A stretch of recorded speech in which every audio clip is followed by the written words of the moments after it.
Hello, hi guys! Magandang hapon sa inyong lahat. This is Chin Rodriguez from Mesagadi Channel, a faith healer, also mata reader. So ngayong hapon, natatagan natin ang nagsabisay ng ating mga gabay. This is special gabay for the month of January 23 hanggang January 29 for the sign of Scorpio. So, Scorpio, welcome sa my channel. Ano kayang messages, advices ng spirit guides ang ating masasaga for today's video? Kanino naman kayang energy or kaganapan sa buhay ng mga Scorpio ang ating mahagilap? So guys, this reading is a journey namang hindi lahat makaka-resonate. Kunin lamang po ang makaka-relate sa inyo and comment down below kung kaninong energy ang ating nasagap. And of course, don't forget to like and subscribe my channel and hit the notification bell for more videos update. And of course, maraming salamat sa mga walang sawang pagsuporta sa aking channel, lalo na yung hindi nag-skip ng ads, naway pagpalain kayo ng Just May Kapal, siksik digdig nag-uumapa ang biyayang manubalik sa inyo. And of course, maraming salamat po. Umpisahan na natin ang laban for this sign of Scorpio. Angel Spirit Messages, give me an information. Ano kayang gusto sabihin sa ng ating mga baraha? So, there's a Six of Wands. So, there's a victory and success. At the end of the time, magtatagumpay ka. At sinasabi na Six of Wands is, kumbaga, laban na laban, no? Talagang ilalaban. And there's an, Empress card for a river, no? Kumbaga, magkakaroon ka ng pagbabalik, no? Parang ang pagbabalik, no? Ng eksena na to. Parang gano'n, lalaban ka na this time, no? Or something na parang hindi ka na, parang mawawala na yung takot at pangamba mo dito. And kasi magdadala sa'yo ng balance to, emotional and practicality. Additional messages for Angel Spirit Guide. So there's the Knight of Cups. So there's an offer. So there's an offer, proposal, engagement, at the same time promotions. And of course, there's a Ten of Wands, so there's a burden. Maaaring may mga pinagdadaanan ka sa buhay, no? May mga bagay na, kumbaga, makakaalis ka na sa situation. And because there's a Queen of Swords, kumbaga there's a bigger picture of yourself. So, ibig sabihin, nakikita mo na unti-unti yung magiging possibilities kahihinatnan ng buhay mo or ng eksena mo. So, let's see what is the Six of Wands. So, there's a Page of Wands. So, there's a good news. May magandang balita dito.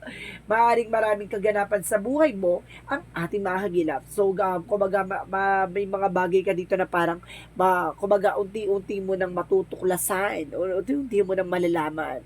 No? Hagilapin mo yung mga bagay-bagay. And because there's a Five of Wands, sinasabi dito na kumbaga there's a competitor, no? Naaring competition, competitor, or complications. So, let's see what is the Two of Wands. Two of Pentacles represent the Two of Wands. So, there's an information na kumbaga there's a decision na may mga bagay na kailangan mong tingnan yung magiging possibilities, no? Tingnan mo lighter sa yung situation before it makes sense, no? May mga bagay na kailangan mo maging balance, eh. So, let's see what is the Knight of Cups. So, there's a Hierophant. So, there's a lesson learned. May mga bagay dito na, kumbaga, itong offer na to baka magdadala sa iyo sa separations or magdadala sa iyo sa something on education or something na, kumbaga, kailangan mong panghawakan kung ano yung beliefs or pinaniwalaan mo. So, there's a Ten of Wands for Emperor. Be mature enough and being grounded. Na, kumbaga, sinasabi sa'yo dito, bakit mo bibit-bit yung isang bagay na alam mong nahihirapan ka? So, it means, kumbaga, pakawalan mo, bitawan mo kung alam mong hindi mo kayang bit-bitin. No? So, let's see what is the Queen of Swords. At the same time, there's a Queen of Wands, so there's a stability and control. So, kumbaga, yung mga magaganap, kumbaga, kontrolado mo pa rin. Or, ibig sabihin dito, kumbaga, alam mo yung magiging possibilities or kaganapan sa buhay mo. So, let's see what is the Six of Wands and the Page of Wands. Represent the Three of Swords. So, there's a recovery from the pain. So, makaka-recover ka na. At the same time, unti-unti ka na makakabangon dito. So, let's see what is the Empress card in the Five of Wands. Ano yung nagsisilbing blockages? So, there's a Nine of Cups na magdadala sa'yo ng wish fulfillment. So, ibig sabihin dito, maaaring kumbaga may kakompetensya ka, babae, or there's a competitors, or either, kumbaga mayroong gumagawa ng complication sa'yo, itong babaeng na to. So, there's a possible na maaaring magtatagumpay ka at kumbaga hindi niya makakadlangan yung mga bagay na mangyayari. Because there's Two of Pentacles and the Two of Wands represent the Wheel of Fortune, so there's a good luck. No, iikot na yung kapalaran into your favor. So let's see what is the Knight of Cups and the Hierophant. There's an information with the Knight of Wands. So there's a slow and steady, no? Panatiling kalmado. Hindi ka pwede maging agresibo or magiging paladesisyon. Kailangan mong mag-antay. So there's a worth waiting for. So let's see what is the Ten of Wands and the Emperor. So there's an Ace of Swords. So there's a mental clarity. So maaaring kumbaga malalaman mo na yung or matutuklasan mo na yung mga bagay-bagay na totoo or kumbaga makakatulong sa iyo in the near future. There's a breakthrough, tagumpay. So let's see what is the Queen of Swords and the Queen of Wands. So there's a Queen of Pentacles. So there's a practicality pagdating sa finances. So this is the moment na kailangan mong maging practical. So hindi ka pwedeng kumbaga pala decision. There's a Queen of Swords, Queen of Wands, and the Queen of Pentacles. So, there's a lot of opportunities coming in for you. At the same time, kumbaga lahat ng kumbaga standard ay nasa sayo na, no? Kumbaga may katangian ka sa decision, sa finances, and their intellectual, no? Kumbaga matalino ka sa lahat ng aspeto or sa lahat ng eksena. So, let's see what is the outcome. So, there's a Page of Swords, no? Get more information. Alamin mo muna, tuklasin mo muna. No, at of course kailangan kumbaga kumuha ka ng mga impormasyon, no? There's a judgment for inner calling or there's an information, a wake of call. May mga bagay na kailangan mo mag-pay attention sa paligid mo or mag-pay attention sa iniisip mo, sa mga mag-pay attention sa ginagawa mo. So let's see what additional messages. So there's a partnership. So mayroon ditong partnership na kaakibat. And of course at the same time may partnership na tutulong sa iyo. Magiging outcome nito is a good partnership. So let's see what is additional messages for career. For your career is the Six of Cups. So there's a memories, no? Kumbaga binabalik na yung nakaraan. Maaring magdadala sa yung the full card a new beginning. So ibig sabihin dito, kumbaga kung dati kumbaga maganda ang buhay mo, maganda yung pinanggalingan mo. So this is the moment na magiging maganda na ang kinabukasan mo. So let's see what is additional messages for relationship. So, there's a Two of Swords, there's a decision. May mga bagay dito na kailangan pagdesisyonan. And that temperance is a perfect timing. So, some of you kumbaga kung may, kumbaga if you are married, no? Kumbaga this is the moment na kailangan mong pag-isipan, no? Pagdating sa ganyan. Of course, pagdating sa single, no, ganun din. Pag-iisipan mo. At the same time, pagdating sa may ka-partner ka, may ka-relasyon na. So, this is the moment na yung decision nyo ay kailangan balance, no, sa decision ng person mo. So, balance yun. So, temperance. Patience. Additional messages for health. So, there's a high priestess. So, there's a hidden agenda or hidden enemy. So, may gumagawa sa iyo ng hindi maganda. And the Ace of Pentacles. So, maaaring gusto nito gumastos ka or kumbaga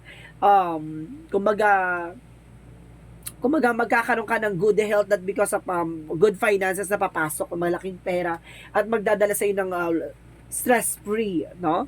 So, let's see what is the magical fairy messages.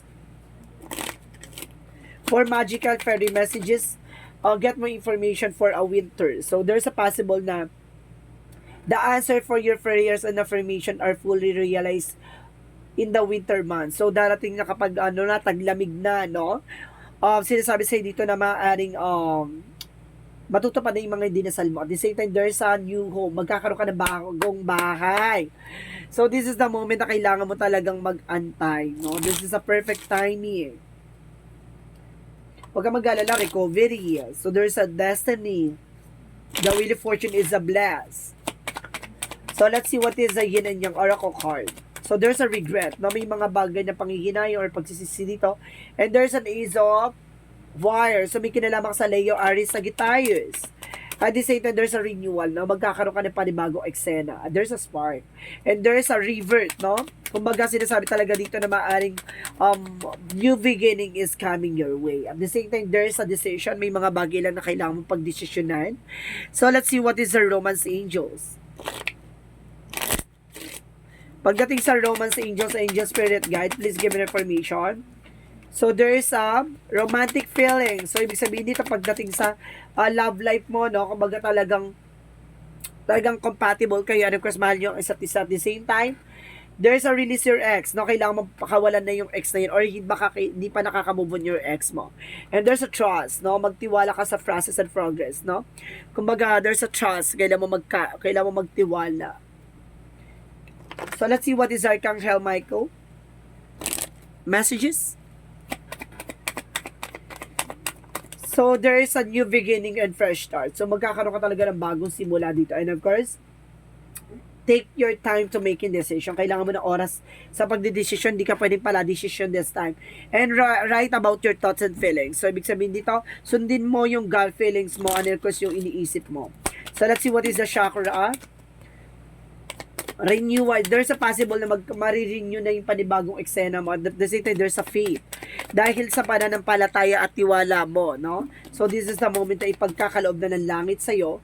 There's a workaholic na pagdating sa trabaho talagang porsigido. And there's a completion. May mga bagay na kailangan mong gawin, baka mahuli ang lahat. Ganon. So, let's see what is additional messages for Eagle Spirit Guides. So, there's adaptivity, no? Flexible. So, kailangan mo maging flexible. Kailangan yung thoughts mo, yung mga bagay-bagay or beliefs mo, kailangan flexible ka in practicality and of course spirituality and material things, no? Kailangan maging flexible. At the same time, there's a go for it. May mga bagay na kailangan mong ilaban. No? And there's a snake. O, see, release. Alisin mo yung ahas o traidor, no? Na gumagawa ng balakid kaya hindi mo nakukuha yung mga gusto mo. So, let's see what is additional messages. There's an energy healing. So, kailangan mo na healing session. So, I told you. So, kailangan mong gumaling sa iyong karamdaman or either sa iyong mga nararanasan or kumbaga nangyayari. And there's a support, no? Sinusuportan ka ng ating angel spirit guides. So, let's see what is the energy. So, let's see what is the energy.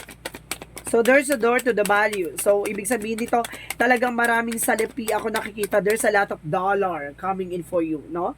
And I think, kumbaga, magiging maganda yung pasok dito. Kumbaga, nakakita ko ng $3,000 or something more dollars to come. And there's a magician in the mirror, no? Maaaring, kumbaga, maraming finances talagang sinasabi dito na maaaring kung ano yung ginagawa mo magre-reflect sa'yo. Kung tamad ka, walang papasok na magandang eksena sa'yo. Kung masipag ka, magre-reflect sa'yo lahat ng ginawa mo. And there's a second chakra Archangel Uriel. See, nandito sa second Archangel chakra Archangel Uriel for finances, no? Tutulungan ka for finances. So let's see what is Archangel Raphael. So, Archangel Raphael, meditation, no? Kailangan mo mag-meditate, no? Para masagot ang katanungan mo. And of course, call upon Archangel Raphael for your help. So, kailangan mo tulong Archangel for your healing. And leave the stressful situation behind. See? Kailangan mo pakawalan yung nagbibigay stress sa'yo. So, let's see what is the Monsology. What is the Monsology? It's time to take action. Kung kailangan mong kumilos. Kung hindi ka magte-take ng action for this, kung hindi ka kikilos, kung hindi ka gagawa ng action, walang magbabago. Same scenario, same agenda, same gano'n na magiging situation mo.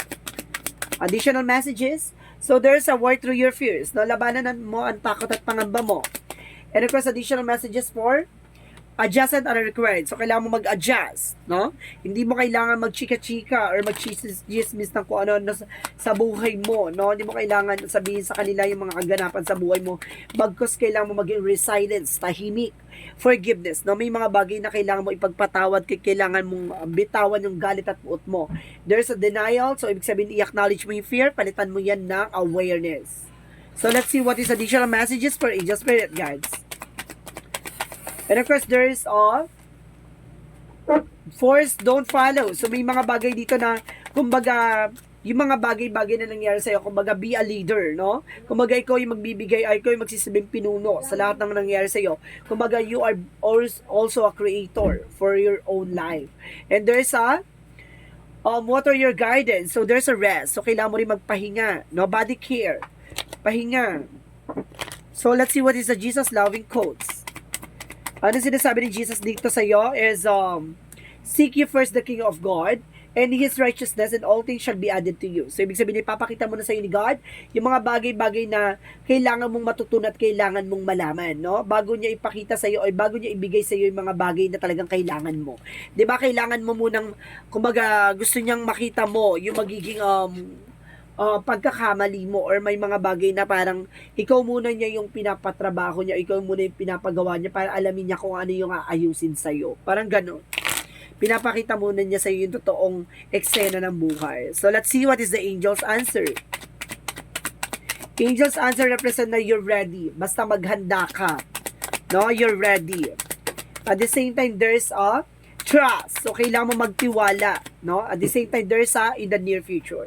No, nalalapit na yung future na to. So, this is the moment na kailangan mo magtiwala at maghanda at kumbaga antayin ang magiging kinabukasan mo. So, let's see what is the angel's number. Represent the 444. I am protected. So, you are also protected. Trust your journey. Trust the way your life unfolds. And trust that you are where you need to be. And the present moment. So, ibig sabihin dito magtiwala ka. Ilalagay ka ni God kung saan ka dapat kalalagyan. Parang gano'n. Kasi dapat ang kalalagyan mo. Ilalagay ka ni God. No? Kung diyan ka dapat diyan ka. So, let's see what is the messages of life. So, there's an inner power. So, palakasin ang iyong kakayanan at kaalaman. Today, I choose to see myself in the significance. I acknowledge my true strength. I remain steadfast in the face of adversity. If I stumble, I pick up myself up and knowing that I am filled with the power of God, of the universe. I accept and appreciate myself. In every way, I contain the most precious treasure of this world. Within me, the universe shines through me. So, ibig sabihin nito, pinapakita at pinapaalam sa'yo yung mga bagay na magpapaganda at magpapaayos ng buhay mo. Kumbaga, ikaw yung magsisilbing liwanag ng sarili mong pahina. So, ikaw yung magbibigay kulay. So, kung hindi mo yan babaguhin, kung hindi ka magtitiwala, walang magaganap ng pagbabago. Diba? So, this is the moment kailangan mo maging malakas at maging matibay sa hamon ng buhay. So, this is a special gabay for the month of January 23 hanggang January 29 for the sign of Scorpio. So, Scorpio, maraming salamat for your wonderful reading. So, once again, this is Chin Rodriguez from Messenger Channel, a faith healer, also mata reader. Maraming salamat, guys, for your wonderful reading and see you in the next video. Bye-bye and babush!